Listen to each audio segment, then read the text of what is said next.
I'm talking to you on Saturday, but I'm also talking to people right now on Thursday live. It's really weird. It's a weird sensation. So yeah, this is definitely weird. But if you weren't at the live stream, then you missed out, because the live chat is going to be helping me make this video. Anyway, if you do enjoy today's video, make sure to, starting in Central Asia, we have the continued expansion of the red team's trade route. They now reach all the way over to their border, and we also see the Chinese country finally connect up with them, finishing part 1 of their plan, which is to, of course, make the crossroads of Asia run through the red team. The red team also expands its trade route all the way over to the border of the brown country and up to the border of the gold country. But there are some setbacks that are reached. The brown team, if you remember, does not want to cooperate with either the green team or the red team, mostly because the green team is on board with this idea. And remember, these 4 guys, they hate each other with all their hearts and passion, so they don't want to help out the green team at all. And unfortunately, that means that they're also not helping out the red team. So the red team is going to go over to Big Dad China and be like, hey, these guys over here, they're making me mad. And China's like, oh, okay, so they're going to send some troops around the trade routes, which might be illegal, but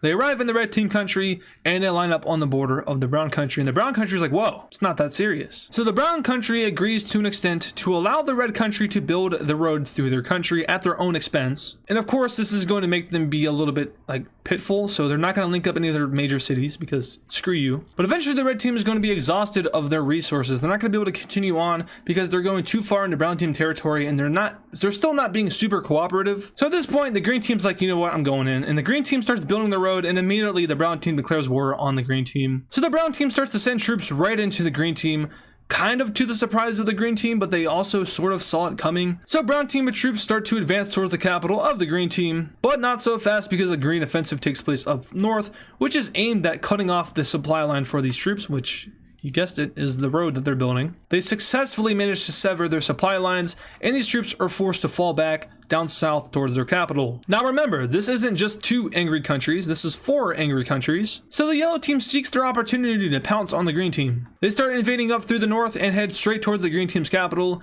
and this was not, you know, they weren't ready for this. And the yellow team gets dangerously close to taking the capital of the green team. But not so fast, because the blue team is now invading the yellow team. Remember, these guys, they don't like each other. The biggest ops in history. The blue team is able to blitz into a major city of the yellow team, which causes pretty much a fallout on the green team front line. The green team is able to push back the yellow's front, but at the same time, the brown team is also able to push back. So while the green team is chasing the yellow team troops back to their major cities, the brown team is doing the same thing down south, except against the greens. Eventually, the green team will stop their offenses and instead just play a harsh defensive role. The blue team will attempt to continue their onslaught against the yellow. However, as we saw, the yellow team is retreating, and they're retreating not to their cities, but to the front line against the blue team, because they just retook their major city and are now pushing straight towards the capital of the blue team. The blue team's like, whoa, and they lose their capital. And it turns out that the yellow team is fairly strong. The blue team starts to kind of collapse, and some of these provinces that surround the blue team start to succeed away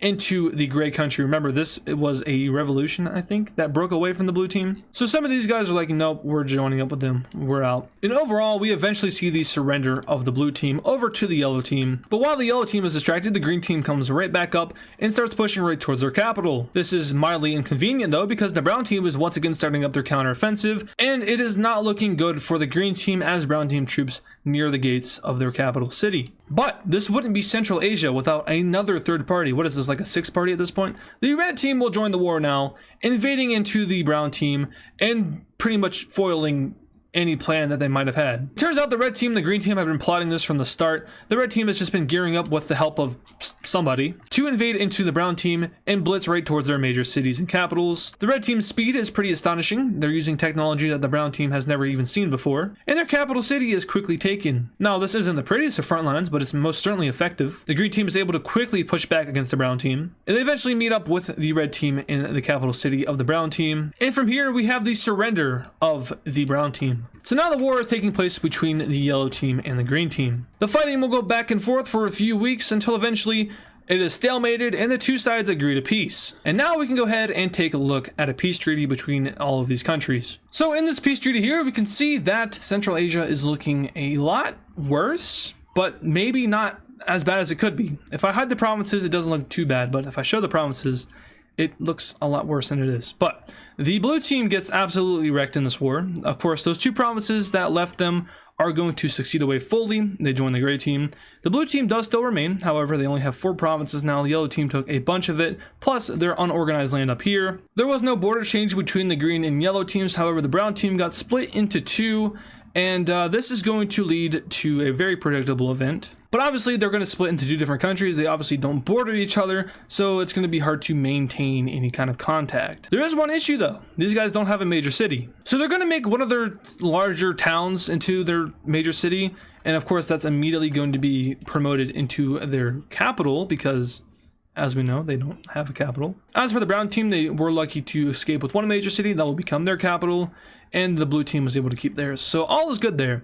But now that this is complete, we get to see the completion of something else, and that is finally the trade route between these 2 countries. But it isn't exactly how they want it, because they want to screw over the brown team as much as possible. So they bring the trade route down away from the brown team's border and up into the red team's border. Now, of course, realistically, they wouldn't go through all that just to do that. That's not very practical.